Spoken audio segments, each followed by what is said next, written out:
Okay. That's true. 400 hurdles. Some are calling this the best race of the meet. We get Warholm versus Benjamin for the third time. Did you know, Gordon, Warholm has not lost for 3 seasons. He's got a 15 race win streak in the 400-meter hurdles. The end of 2018 was his last loss. 19, 20, and 21. He's been perfect. Got the world record this year, 46.70. Rai Benjamin, number 3 all-time, 46.83 that he ran at the trials, was silver to Warholm in Doha, but they have not raced this year. Also in the mix, Alison Dos Santos has run 47.34. Abdurrahman Samba, who of course got bronze in Doha and was the man in this event before Warholm took over. And then Chiron McMaster.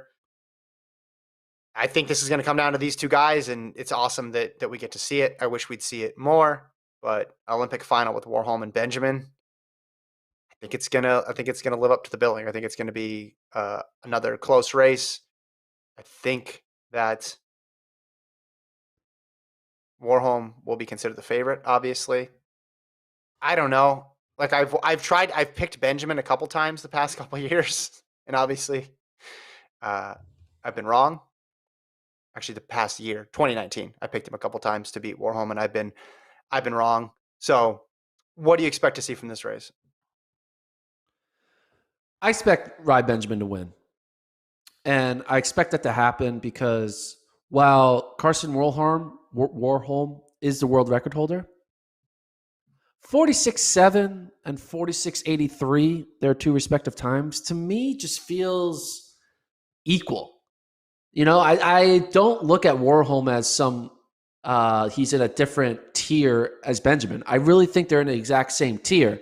Now, Warholm, though, while in the same tier as Benjamin, has the better pedigree as he's won, you said, what, 15 straight races he's won? Yep. But, like, you lose eventually. And I think Benjamin, this is his moment to end that streak. I think he's in position. I don't think Benjamin was in the same tier as Warholm going into 2019. I think it was a Warholm tier, and if Benjamin wanted to beat Warholm, he first had to join his tier to then beat him. He has now joined the Warholm tier, and now that he's there, now he has a legitimate shot of pulling off the upset, and I think it will happen. Now, you could say I'm a little biased because I was born in the US of A, Rai Benjamin American, so maybe that's why, but I look at 46.83, 46.70. They're both extremely all-time in the world history type marks. Put them together on the track, I think there's an equal 50-50 chance for Warholm Benjamin. Maybe you give Warholm a 58% to 42% for Benjamin because of the pedigree, but it ain't no 75-25 or 2/3, 1/3. It is as close to 50-50 as you can get for who they are.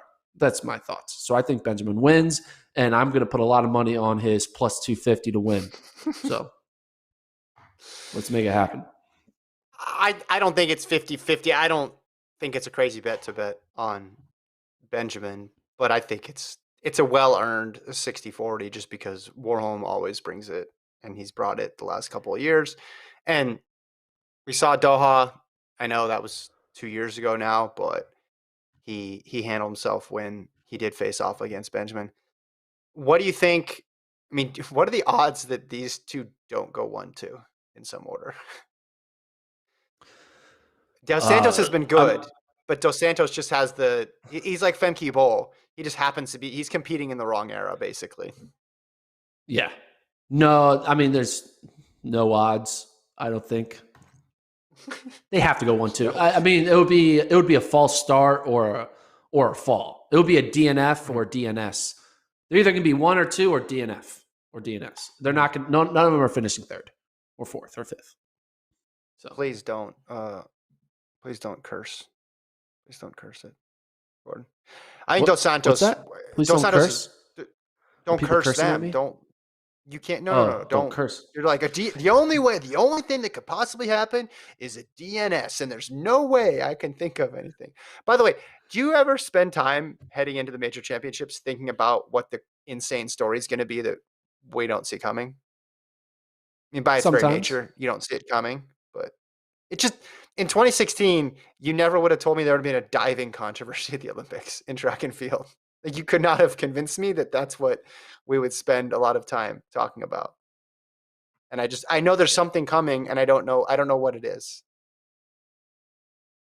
There was in a swimming event, I forget what it was. There was someone who had like 50 to 1 odds to win, and they Mm-hmm. won. Do you know who this was? Someone in the comments might know.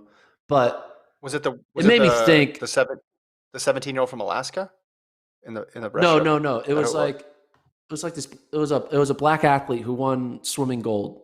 Who was it? I'm not sure. Anyway, keep going. Anyway, he was not favorite at all. Like he was 50 to 1 odds. And I try to think like, would that ever happen in track? Would someone who is like has no reason, hasn't had any notable win, their PB is out of the top 20, finds a way to win a track race or a field event? Mhm. Like, do you think that could happen? Or what do you think? Can you think of any recent memory of someone so far out of left field winning a track race? Winning gold is like medaling, yes. Winning gold Yeah. is different. I will be interested to see. So like Guliev jumps out to me, 2017 200. Like that one jumped out to me as like, wait, what happened here? And part of that was because just the circumstances of that event and the nature of the 200. I think it'll be fun to look back at the end and to see who the longest like who was the longest shot to win and who actually got it done. Will be fun. I mean, Boss, obviously, we've talked about him. Simpson in 2011 winning gold.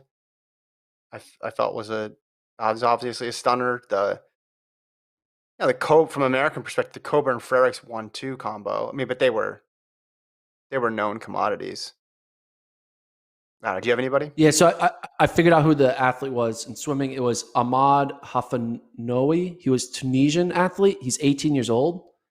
And I'm looking into, so he competed in 2019 at like World Junior Championships. In 2019, he was ranked 100th in an event. And then in 2021, he won the Olympics. So, like, can you think So of anyone in were those like the 2019 who's ranked World 100th in Athletics their ranking? event? Yeah. No, not, I don't know. Maybe it's time. I don't know how they do it. Yeah. But, like, Is it real ranking? it's someone who has ranked 100th, and then 2 years later they're winning, and they're only 18. It's wild. Yeah, we've had some people Okay, come he out of was the nowhere. slowest. He was ranked Go ahead. 16th in the world and was the slowest qualifier into the final. So imagine someone who slow Yeah, qualifier into the final, 16th in the world, and then they win. That would be wild. That's particularly strange because it's not just, hey, you were under the radar, but hey, you didn't even have a good prelim. So you just had the race of your life in the final. Someone in the chat mentions women's 800 in Doha, unexpected gold. Yeah. From Shoot. Halim Nakai. Yeah. And there's been some people who pop up out of nowhere, but usually you can trace back and you can at least find one time and you say, that's why they won. But for someone to go and qualify that low out of the prelim into the final or the semi into the final and then make it is nuts.